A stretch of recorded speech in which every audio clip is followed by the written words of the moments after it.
Good morning from our garden.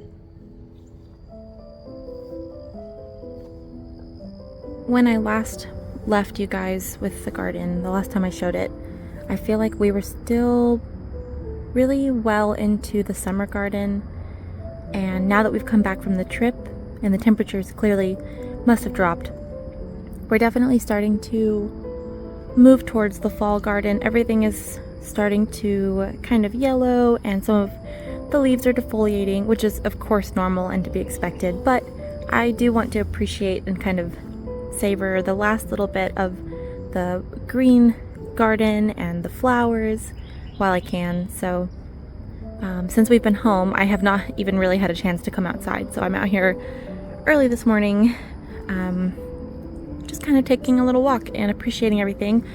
And I definitely have some crop updates to show you guys. So you may be new to my Vlogtober, and this might be your first time seeing the garden, and if so, I encourage you to go back to some earlier episodes this month just to take a look, because we are avid gardeners, and right now we have all of our fall crops just recently planted. So in the beginning of the month I was showing like these broccoli plants, for example, and so it's fun to see how much they've grown. So this bed, if you guys can recall, these little broccoli plants were super tiny when I first started at the beginning of the month, and now they're huge. So these have done really well. I think this will give us a fantastic yield this year. And all of the little plants in between are French breakfast radishes. Those are a very quick crop, so I'm excited we'll have those. I like to put the radishes like in the oven or in the air fryer to roast them, and they are so delicious. Much better than potatoes if you haven't tried them, and I'm being sincere. I highly encourage you to try some roasted radishes. But yeah, our broccoli plants are looking fantastic.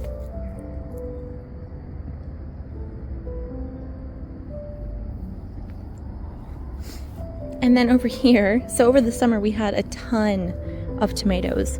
We had a gorgeous tomato harvest this year. We grew some black and purple tomato varieties. And naturally, we had a couple of volunteer tomato plants. So Jason was able to help this one grow. So this one just kind of came up from, you know, tomatoes fall off and they drop seeds and you get little plants. And even though it's part of the autumn garden, we're going to have a little extra tomato harvest this year. So this will be nice. Like maybe we'll get a couple of fresh tomato sandwiches. All of our tomato yield from the summer, those are all preserved, so we can pull them out and make soups and sauces and whatever else. But we'll have some fresh tomatoes again, so I'll get to enjoy some tomato sandwiches. And then still tons of sage. We'll always have too much sage, but it's a beautiful crop, so I cannot complain.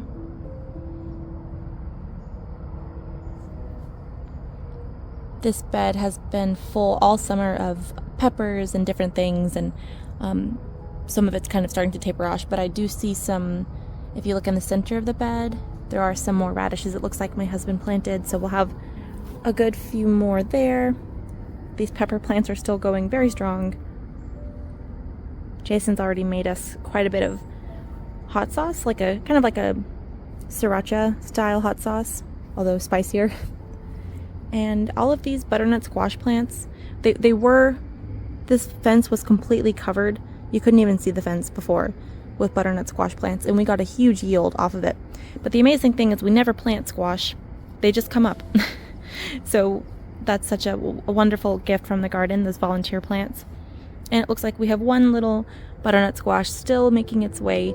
Oh, there's a whole cluster of them over there. So there's a nice big one that's probably ready to be harvested. And then there are 3 or 4 more right there on that vine coming up really well. I'm excited about that big one. All of our butternut squash this year have been gigantic. And over here we have some green beans.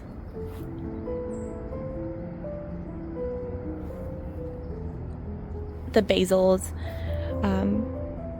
It's gone to seed clearly quite a while ago, and occasionally I'm still coming out here and picking some of the leaves off, but for the most part the basil's pretty much done.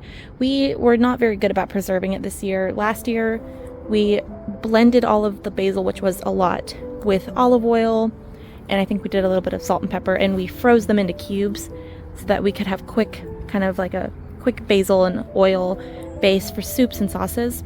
But we didn't do that this year, but we did use a lot of the basil. And these are all sweet potato plants. There's quite a bit. I love when they flower. Yep, that's all sweet potato vine. It's such a beautiful plant. If you ever just need just a lot of foliage for maybe a bare patch in your yard, perhaps try some sweet potato vines. And kind of okay, so we've got more broccoli over here, more radishes. We're going to have a ton of radishes. And there's our chickens. Jason will have to come out here in a little while and let them out so they can range around. And they're molting, which is why there are feathers everywhere.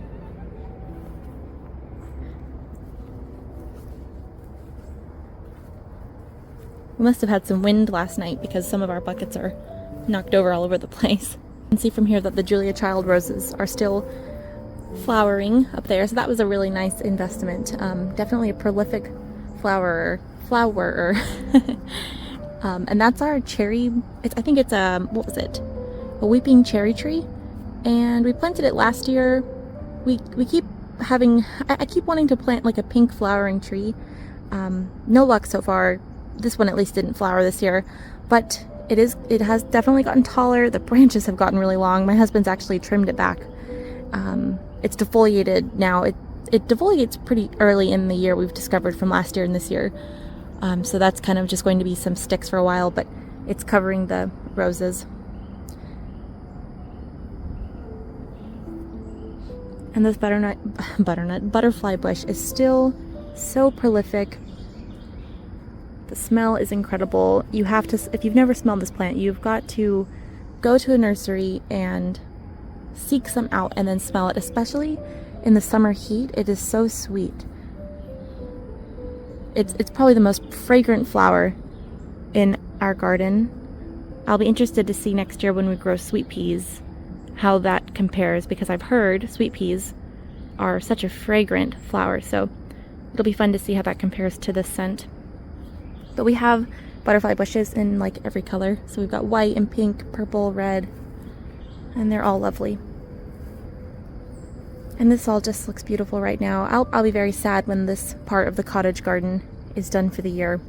But it's been giving us tons of gifts in terms of its beauty and fragrance.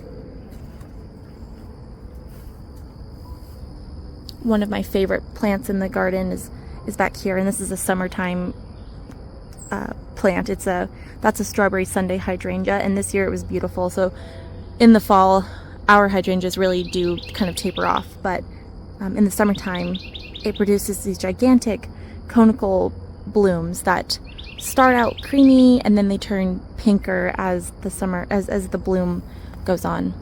And then in the back we've got these beautiful lantana plants, all those yellow flowers, and then we have this kind of lemon lime variegated lantana in the front. Lantana are amazing. A lot of lantana will come back year after year. These past couple of years, some of the newer ones we've planted haven't, but lantana is so fun because they're really inexpensive, and you just buy a tiny like pint or just a very small plant, and in no time they take off like this. I mean, these started out as something I could hold in my hand, and maybe you can't see in the video, but they are just prolific. They are huge plants, and they provide so much color. I mean, they're coming up so tall. I didn't even notice how tall that one is getting. I hope this one stays, this lemon lime. Well, that one back there too, because it's beautiful, but this one is so special and it's growing really well, so I hope it stays. And I need to double check with my husband, but I think this was some kind of hyssop, this plant, and this is like a native Alabama plant. Again, I'll have to check and maybe put it on the screen to correct myself if that's not right. I can't remember right now. I think it's a weed, but it produces these gorgeous flowers. I mean, we've had these for weeks, if not months now, and you can see they're just everywhere. They're so beautiful. They're bright red, and they last, and it's such a fun border. So this part of the cottage garden has been beautiful this year, and I think we just put this one in last year or the year before. And there's actually a butterfly bush that's starting to come up through the stones. We don't know how that's possible, but it's really pretty, so far we've left it. And something fun about when you build these stone structures and then give it some time, you get beautiful buildups of moss if you look in the crevices. So these are like those hidden worlds in nature that I just love. So some of these spots are just full of the most beautiful moss, and of course if you look closely you'll see snails and all kinds of little critters. So it's like creating a little microbiome just right there on the stone. But my husband, he laid all of this by hand. Everything in our yard he's done by hand. And that's one of our Japanese maple trees. It's starting to kind of shift in color, get a little bit of that burnt green color. It's very pretty though, and my husband is actually kind of bonsaiing this tree, so it already was kind of a bonsai with the shape of its trunk, but he's trying to, some of these branches are getting so long and he does cut them back, but he's also trying to get them to grow in specific ways, so there's little twist ties everywhere in the plant where he's trying to kind of manipulate the growth. This big bush is catmint, and again during the summer, and this one comes back year after year, so that's a nice one, we don't have to replant. But during the summer it's full of these purple flowers. It kind of looks like a cross between salvia and lavender, but it's catmint. That's a fun one, and it gets gigantic. You have to cut it back because it's one of those ones that'll start out as just one little sprig, and then it'll very quickly turn into a gigantic shrub, so we have to cut that one back. And on that archway is wisteria that we planted this year. It's always been a dream of mine to have specifically a white trellis archway or something covered with the beautiful purple wisteria. So we just planted this one this year, and it's already taken off like this. Wisteria is a native Alabama plant, so they do really well here. But next year I think we are going to have so many blooms just hanging down, and I'll get to make bouquets, and it's going to be so beautiful. So I'm really looking forward to that. I'm hoping maybe on Sunday when I'm closed at the shop, I'll get to come out here and enjoy sitting in the garden, since it's been a while. I don't think I've even stepped foot over here since we've been home. And this garden is more of a shade garden, so it's already this one's kind of losing some of its blooms and flowers a little bit faster than the other side, it seems. We have our rose arch here. It still has a few little new dawn roses, these beautiful pale pink roses. It still has a few coming and going, but in the summer and in the springtime, this whole archway is just pink because it's so covered in blooms. And it looks like the biggest plant that's kind of started to taper off are these ginger plants. We'll probably have to go ahead and just chop a couple of these down. They're yellowing and falling over, but there's still some blooms, and this is another extremely fragrant flower. So we kind of just have some, we have beautiful ornamental ginger in the garden, but again, the flower is so lovely. Yeah, everything down here at the bottom is kind of starting to look a little scraggly. This is fun though. These are mums that we planted when we first built this garden, which was a couple years ago, and they don't come back as like perfect little shrubs, but they do come back and produce these gorgeous flowers. And orange mums are actually my favorite. They remind me of my cat Marley, who I had growing up. He was my favorite cat, and he was an orange tabby, and when he died I put orange mums on his grave. And so when I see these, I think of my kitty Marley.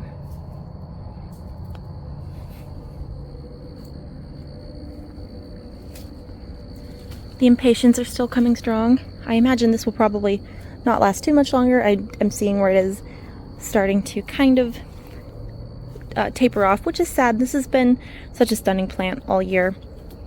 Another one of those ones where you plant it really small. It's only a few dollars for each plant, and then they come up like this. It's incredible. And this peach begonia hasn't even began to taper off. This is just beautiful as always. So when I'm going to have to look into it, but I'm going to overwinter the bulb for this plant because I have to have this back it's almost like it's growing even more with the cold season coming in. I love how vibrant these are. I know the camera can sometimes make things more vibrant than they are, but this, I almost feel like it's not even giving you a true glimpse of how vibrant these are. This is the most vibrant flower in my garden. And then on the side, it's gotten extremely unruly, but back there we actually have Camellia sinensis plants, which are tea. So you can kind of see the blossoms here. This garden needs a lot of maintenance over on the side. We planted this English ivy because I wanted it to come down and over the stone over here and just create like a beautiful world. Earlier I was talking about those like little worlds, and that was the goal over here, but we've really let it get away from us, which it's good and bad. On the bad side, the tea plants are kind of being neglected, but they weren't really growing super well anyway. We've had them for maybe 2 or 3 years and they haven't really progressed. And then we have these like pretty lanterns and stuff back here, but they're being grown over with the ivy. So I'll probably have to come in and rescue this soon.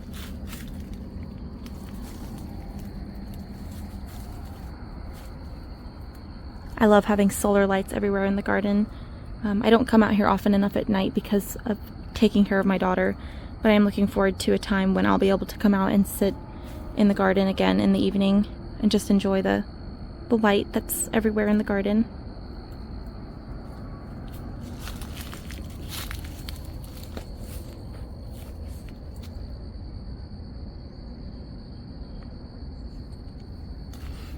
I guess that's pretty much all I have to show you this morning.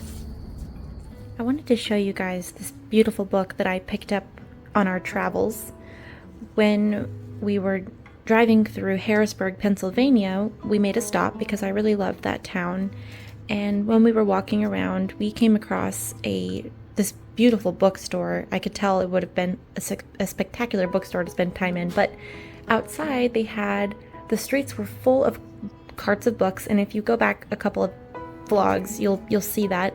And they had a big tent, and it was just tons of used books all over the place. And they were having a book festival for the week, and we came across it on one of the days, which was lovely. So we got to kind of peruse some of the books, and as a person who already has a ton of books and being on a trip to buy yarn, I didn't want to come home with a ton of books, so I just found one that I thought was special. This one is called Life in the English Country Cottage. It's by Adrian Tinniswood, which is such a perfect cottage name, if I could say so. Adrian Tinniswood, how beautiful.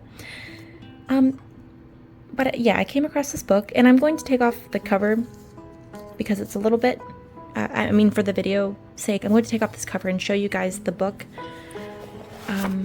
But it's this lovely sort of compendium about the history of English cottages.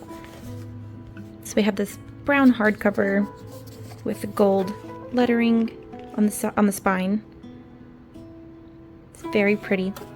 And I'm very much looking forward to sitting down and getting to read through this. So it's full of beautiful illustrations, but the information in here is already incredible from what I've had a chance to sit down and read.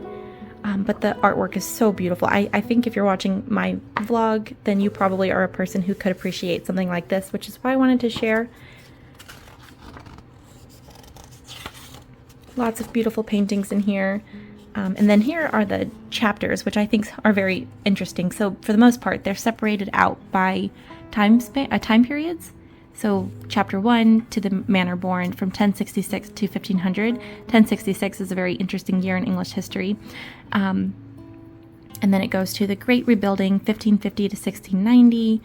Miserable hovels, which is not like a funny concept if you think about people, of course. But that's a hilarious phrase. Miserable hovels, 1690 to 1790. And then A Cottage of Gentility, 1790 to 1840. And The Deserving Poor, 1840 to 1900. And then this is kind of, I think, more, that's mid-century. So Looking for a New England, 1900 to 1950. And then the postscript, I think, is kind of probably going to be a little bit where the English cottage sort of fits into the modern day, a place in the country.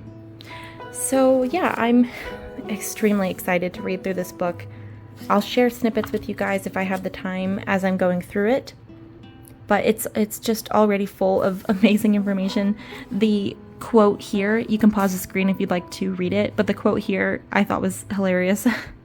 Very funny. And then the first paragraph here, again, pause it if you'd like to read it. But I think there's going to be some incredible stuff in here. I did see some spinning, some wheel spinning in here, and I saw some skeins of yarn. So I'm excited to get to those parts and just read what it has to say about how that perhaps played a role in sort of this English country living. Of course, every cottage I come across, I'm telling my husband, like, this is what I want, this is what we have to build. I love this illustration. But yeah, I thought I would just share that with you guys because this is something I'm really looking forward to reading, and maybe you, if you are interested, could find this book. I will try to see if I can maybe find a version of this down below for you to look for. I haven't checked what year this was published, but it couldn't have been too long ago. This picture is beautiful. Anyway, I just thought I would share my little English cottage book.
Good morning, everybody. So we just got to the shop and I have another shipment that I'm going to show you guys today. So yesterday we had yarn and today we have tea.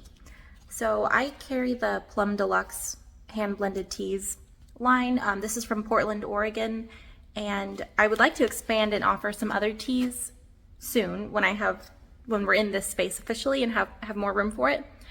But this tea brand it's really delicious and the ingredients are fantastic. And it's done really well for the shop, so I've just placed another order and gotten some new flavors in. So I thought I'd share this with you guys because it's fun. So this one is new. I thought this would be nice for the winter. It's called Eggnog Oolong. I really love oolong tea, and especially their oolong. It's really delicious. So you can see right here on the front these very simple ingredients. So they've got, this one is oolong tea, cinnamon, cardamom, and vanilla. But I thought this one sounded really nice. This one is a reorder, this creme brulee Earl Grey. That's been the best seller. The ingredients you can kind of see, this is sort of not your typical Earl Grey. It's got your black tea, and this one, even though it has the bergamot, it also has the orange peel added, so a bit of a stronger citrusy flavor, but it also has jasmine, blue cornflower, and vanilla. They always send a couple of small samples, which is really sweet, so I'm excited to see what they packed today. I like to make these for, on Saturdays when the knitting group comes, I'll probably serve this. I also ordered maple ginger butterscotch black. I thought this sounded really nice. There's the ingredients right there on the front. And you can see the apple pieces and the safflower in there. So I haven't tried these new ones yet, but that does sound very nice. So I also have this Mayan chocolate spice black, which again I thought sounded really nice for the winter and the fall. I think this will be like warming and delicious. So this is a combination of black tea and honeybush tea, and then you've got all of your spices and cocoa nibs. It has a little bit of black pepper, so I have a feeling this one is going to be, I think this would be my favorite. And I also wanted to make sure to bring in some decaf tea because I know, like when I was pregnant, for example, I was always trying to find some kind of delicious decaf drink since I had to cut back on coffee and regular teas. So they make a caffeinated version of this tea, but I thought, why not offer the decaf and hopefully reach a few more people. I just kind of wanted everybody to feel like there was something for them. So this is their Reading Nook tea blend. And this one uses their decaf black tea, but then it has rose petals, lavender, chamomile, white cornflower, and vanilla. So I thought that sounded really nice. And I think it's one of their more popular teas. It's certainly very pretty. This would be nice in a in a glass teapot. Okay, this one's another reorder. This is strawberries and cream black tea. This one I think sold out first the last time. It definitely sounds delicious. It's more of a unique tea, I think, than you often find. So it's a black tea base, but then it has strawberry, raspberry leaf, rose petals, and then the strawberry and vanilla essences. This one's really nice. And again, it's a customer favorite. And this is another one, maybe this one's the one I'm most excited about. So I love things like, there's a brand of roasted dandelion and chicory tea that I drink often called Tea Chino. And it's kind of like a coffee substitute, and it's really nice, but it's decaf. And so when I saw that that Plum Deluxe offered a very similar kind of tea, I knew I had to bring it in because coffee is my true love, so I thought it might be nice to offer a decaf sort of coffee substitute. This one's Ristretto Blend Herbal. So this is a chicory-based tea, and it has cacao nibs, red rooibos, cinnamon, dandelion root, safflower, blue mallow and caramel. So this one sounds really, really nice to me. And again, it's caffeine free. I think that might be all the new. Oh no, here's another one. This one is pumpkin spice black tea. And so the base is honeybush tea and black tea. And then of course we've got all of our cinnamon, cardamom, ginger, cloves. But this one actually also adds calendula and safflower, and then the natural pumpkin flavor.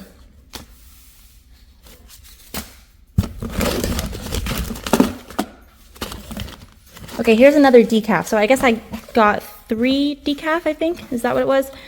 This one is decaf toasted marshmallow. And again, to me, this just sounded delicious. I was definitely going for really cozy, comforting kind of teas since we're coming into the cold season. So this is decaf black tea, and then it has marshmallow root, apple pieces, safflower, and vanilla. And now I think that's everything. Yep, that's everything. So these will be available on my website for purchase if you wanted to maybe add one to your order to try if you're ordering yarn or something.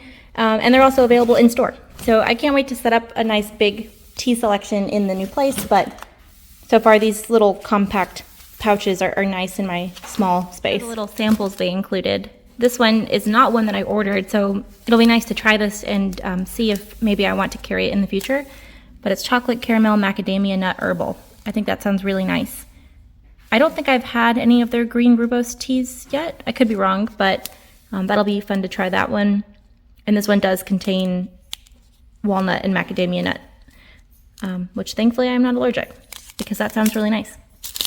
And they sent a sample of the pumpkin spice black tea, so I'll definitely serve that one this weekend. It's obviously not much, but everybody can have a little taste of it at least.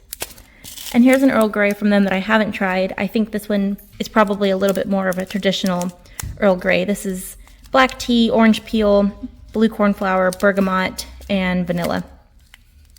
So it would be fun to see how their regular Earl Grey compares to the creme brulee one, which is heavier on like the vanilla kind of flavors. I have on some knitwear. I'm wearing my Posy cardigan, which is a Marcena Kolacek pattern. It's in the 80s this week in Alabama, so I just threw on a lightweight cardigan, but I wanted a chance to wear some knitwear, especially after a week of wearing nothing but knitwear. So I'm wearing it with a dress. That's today's knitwear.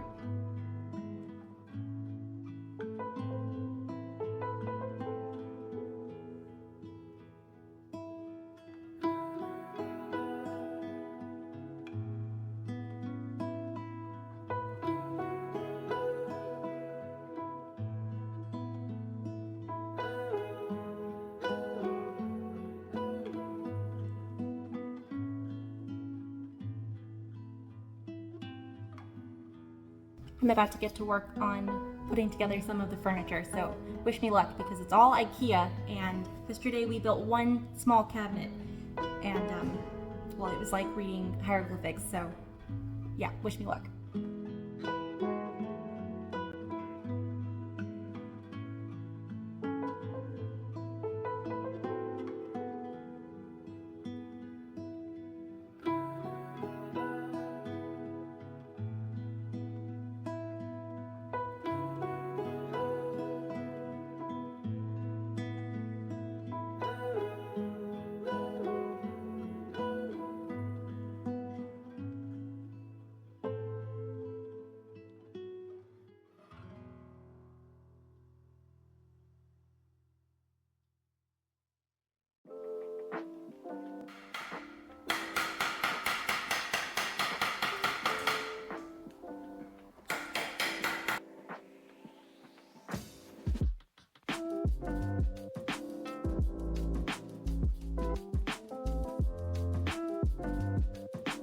Almost finished building the table, which is to me the most exciting part of the expansion because I feel like every good yarn store has a nice big table right there in the middle where everybody can sit together, and yeah, I'm looking forward to this. It's going to be great for our knitting group, but also for classes, and yeah, I'm just excited.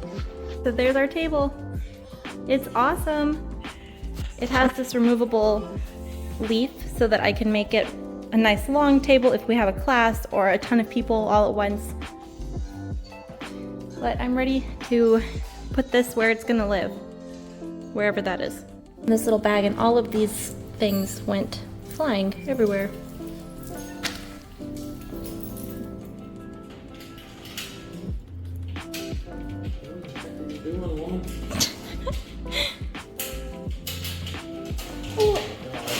It's past closing, but we're still here working on the shop expansion, and I just wanted to show you guys this. This is one of the first things I bought to go into the new unit, and I'm just really excited about it. We have a motor to hang it from, so it'll spin and catch the light from the windows, and so it'll be fun to have a disco ball in here. We'll also have house plants hanging up and a neon lights sign, and I think it's going to be really fun in here. We have a few other really amazing lights that are going in here. So first I have this one. This one we got at our local, it's like a vintage store. It's called Son of a Junk Man, and it's beautiful. It does need to be cleaned up. I want to see if I can figure out how to maybe redo this, or my other thought was to fold a ton of white origami flowers and all kinds of like flat lay kind of origami style, and then put those all over and have that be the lampshade. So I may end up just doing that. It might be a little bit easier than getting this cleaned, or yeah, it's definitely seen better days. And then the base is beautiful. It's this amber, and this lamp is huge. And it's fun because the base lights up, and of course there's a bulb at the top, so you can have one or the other lit up, or both. It's really pretty. And then this one's exciting. These are going to be hanging from the ceiling. It's these large pink lamps, and thankfully they just plug into the wall, so I don't have to get them hardwired, and I can move them around until we find the perfect place. But I have a couple of these, and when you turn them on, they glow pink. So again, I think that's going to be really fun in here. And then I have these ridiculous cat pictures that will be going up. There's an orange one underneath.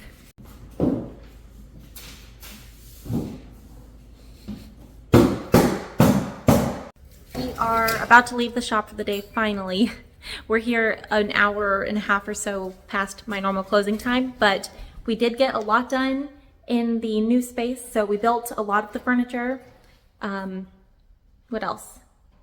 That's pretty much it. Just building a lot of the furniture. Oh, my husband did finish either yesterday, I think it was this morning. He finished one of our rooms, needed a little bit of like trim and some paint, and that one's all done now. So all of the actual like maintenance stuff, all of the maintenance stuff is done. So now we're working on the furniture. But we're gonna call it a day. Finally home. It's been a really long day. I miss knitting. I feel like I haven't gotten to knit at all. But we got home right in time for me to run outside and show you guys the night garden with some of the lights that have come on. So hopefully the camera will pick it up pretty well. And my indoor lights. look very whimsical too. I just love having lights everywhere. Hi, Fern! Oh, is that your Fern? Fern is just a doggy. Yeah. Is that your girl? Is that your girl? Ara, where's Fern? Here's some of the lights in the garden coming on.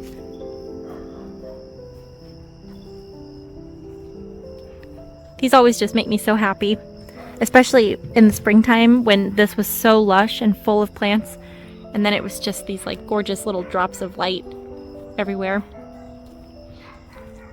But the morning garden, like the very early morning garden, is my favorite time, but the dusk time is definitely a close second.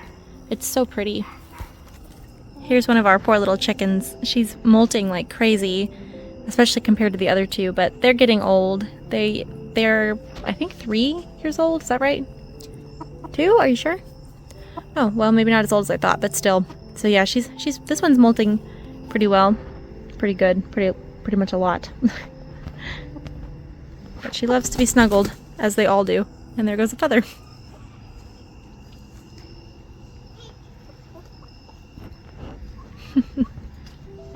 Chicken hugs.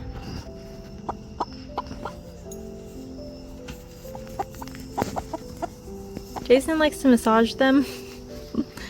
They seem to like it too. Here's our flower garden with all the lights coming on. They're hidden in everywhere. Actually, this archway used to be covered in the most beautiful lights, but everything grew up so much that the solar panels, I think...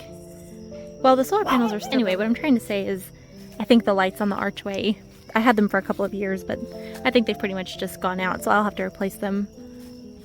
But we do have lots of other little lights tucked away in here.